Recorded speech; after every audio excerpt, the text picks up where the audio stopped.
Hi guys, it's me, Gisela again. Ayan, ngayon guys, nagda-drive tayo papunta kung saan binta naman tayo guys. Alright, dala-dala natin yung paninda natin. So guys, how are you today? Hoping you have a great day today. Ayan, ingat-ingat sa mga trabaho. Ayan, ingat-ingat din sa mga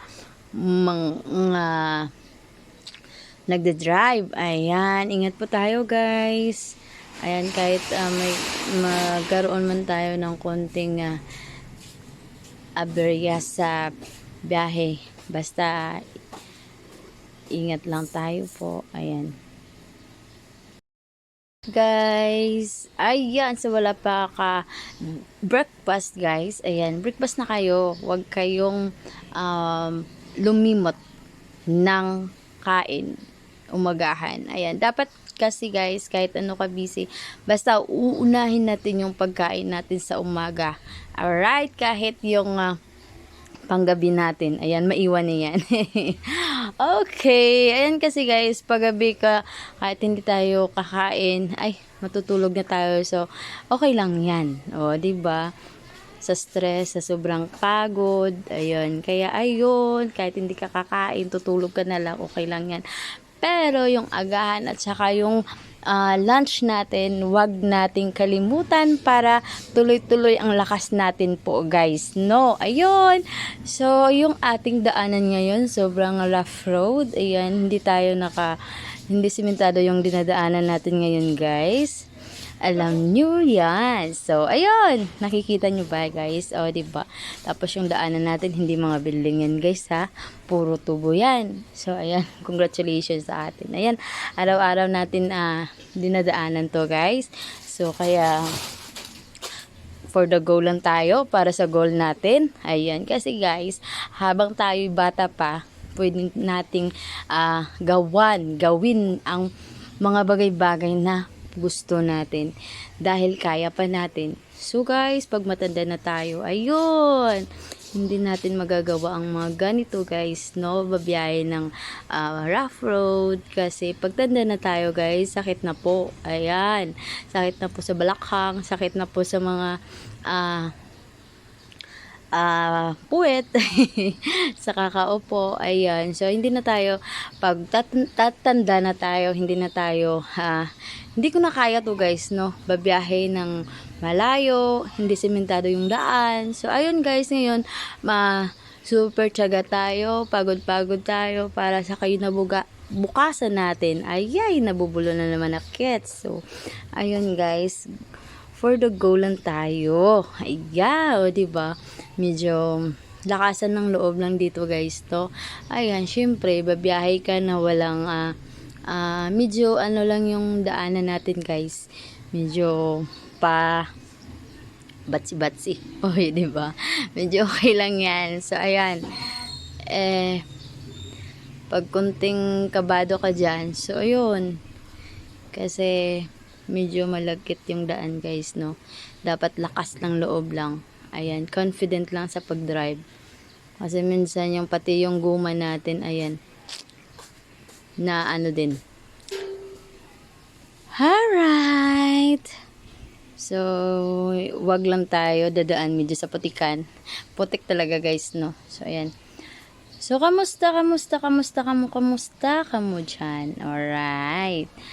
So, naway, pagbigyan din kayo ngayon na buong araw ng blessings, guys. Ayan. So, habang nagda-drive tayo, syempre, tahimik. So, ngayon, ang ginawa ko na lang, ayan, mag-usap-usap na lang tayo, guys, no? Magyaw-yaw ako dito. Mag-isa ako ngayon, guys. Wala akong kasama. So, ayan, okay lang po. Okay lang kahit hindi okay. I'm alone but not lonely. Alright, guys, no? So, tiyagaan lang tayo ng damdamin dito.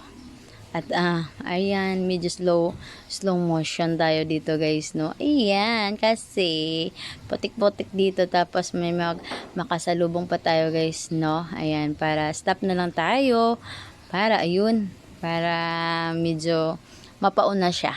Ayan, kasi need ko medyo ng malaking space. So, sa kanya is maliit lamang. So, ako nang huhinto. O, diba? Okay. Dito guys, kasi walang traffic enforcers dito na magsasabi na magsa-stop yung isa. At saka, dito sa amin, ayun, kami lang. Pag, mutual understanding na ba? Ilangga ba? So, ayan. Mutual na daw, guys. Okay. So, alam nyo, guys, dami ditong tubo, promise. Ayan. Buti na lang dito may kasagingan pa. So, saka, yung sa dulo doon, ayan, may mga bahay-bahay na din konti, ayan, pero yung daanan natin sobrang rough road, ayan. Nung bata pa ako guys, ganito na dito, so hindi pa na semento hanggang ngayon, ano na ako ngayon, elementary ako noon so ngayon ako na, bakit madilim yung aking pinagdaanan. Ayan, may ilaw na. So, nung bata pa ako guys, ayan, hindi to simentado, grade 6 ata ako noon, grade 5. So, dumadaan na kami dito.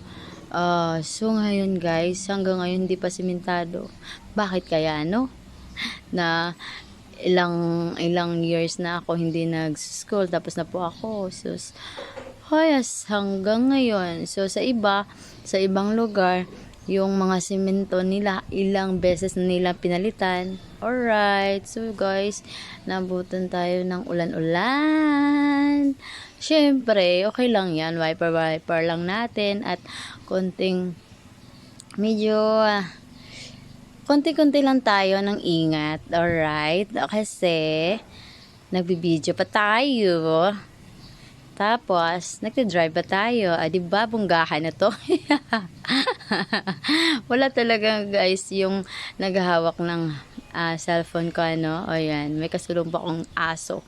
Diba, okay lang guys? O, may nakakita ba kayong simentado dyan? Shout out naman dyan sa kailang pagpalit na ng simento sa daan. So, sa amin guys, wala. Dito pala yon sa province of Negros Occidental, Municipality of Candoni, Barangay Kabian. Ito po yung daanan namin papunta ng bayan ng Candoni. Okay. Yan guys, ganyan yan. Mulubulo. Ito po yung Mulubulo to Kabian. Yun yung Mulubulo is Kawayan.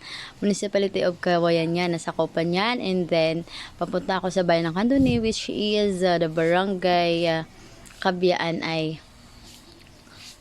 malapit sa Mulubulo. Okay. So, ayun na guys.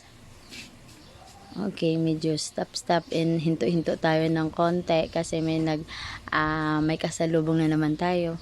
Yung daanan dito guys, maliit lang. So, kaya, tingnan nyo. Alright, there is a corn. Ayan, malapit ng yung corn guys. Kaya siguro pilit to. Ay, pilit. Anong pilit? Glutinous corn. Diba? Sa glutinous rice, glutinous corn. I don't know guys. Never mind. Diba? So ayan guys, enjoy lang natin yung pagka-alone natin. But anyway, I'm not lonely feeling. So, enjoy lang natin yung moment natin ngayon. Siyempre, alangan naman na kailangan lang natin. Sanayin natin na minsan sa buhay ay talagang maranasan din nating magkaroon ng walang roon.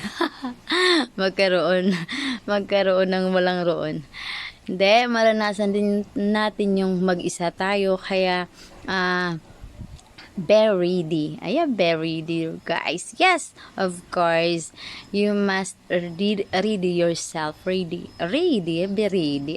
Just okay. You must prepare for everything in your life, guys. So, diba, hugot na yan. So, yan dito sa nadaanan natin guys. Syempre, sa kabila is palayan. And then, sa kabila naman, ay tubuhan dyan, syempre. Yan, ganyan dito guys. So, shout out na why magkaroon ng magandang daan dito guys, mapasiminto man to ng bongga, o di ba? So, kasi guys, yung okay lang, maluluwas na lang man din yung mga palay na maaani dito. Mas okay, mas komportable pa din pag simentado to, di ba? O di ba? Para gagaan ang loob, o di ba? Dito naman guys is tubo, ayan, sugar cane. Okay, let's proceed to the the topic. We have no topic, right? Kay Diyos na lang ni Gisela. Guys, syempre, yung katindirang bongangera. Ayan, sabi nga nila, guys, ano, but, syempre, guys, pag tindira ka, diba, dapat talagang, bungangira ka talaga. Kasi wala, hindi sila bibili pag tahimik ka lang, o di ba? Kunting paraan lang para bibili sila. O di ba guys, napansin nyo? Kanina pa tayo nagda-drive. Hindi pa tayo aabot. Hindi pa tayo nakaabot, di ba? Kasi malayo 'yun. Kasi malayo pa. Di ba? Mag 11 minutes na to. Dito pa lang tayo sa daan, wala pa tayong kita kasi hindi pa tayo nakapunta sa mga store, sa mga yes, sa mga customer natin isa-isa, o di ba? Okay, guys, ayan, malapit-lapit na tayo. So, pagliko natin sa bandang roon, ayan, syempre dito tayo liliko. Ay, kasi ano diyan. Ayan, dito na tayo, guys, no? Medyo paakyat na tayo sa ating papuntahan. Okay. Buti na lang medyo, ay, bakit ganito? Ito na naman tayo guys, malapit nga tayo, pero ayan, ang daming water dito guys, no? Okay, okay lang yan. Uy, may nadaanan nga, yun, naka-tricycle, diba? So, ayan, kunting be careful lang tayo dito guys, no? Kasi, buti na lang yung ating dinadala is medyo, ano siya, taas yung ano niya. Ayan. Yo, diba? Tingnan nyo. Daanan pa ba to? parang lake. Yo, diba? Daanan lang to guys, no? Parang lake na daw. Parang sapa na to. So, yun yung dinadaanan guys pag sobrang ulan. So, yung tubig sa kanal. O, ayan. Meron siyang drainage guys. So, ayun. Ganyan yung tubig. Umaapaw pag sobra na yung tubig sa kanal nila. Alright guys, thank you for watching. Ayan. So, ayan, kunting kuda-kuda lang di sila. Thank you so much guys, ha. Ayan. For now, bye-bye.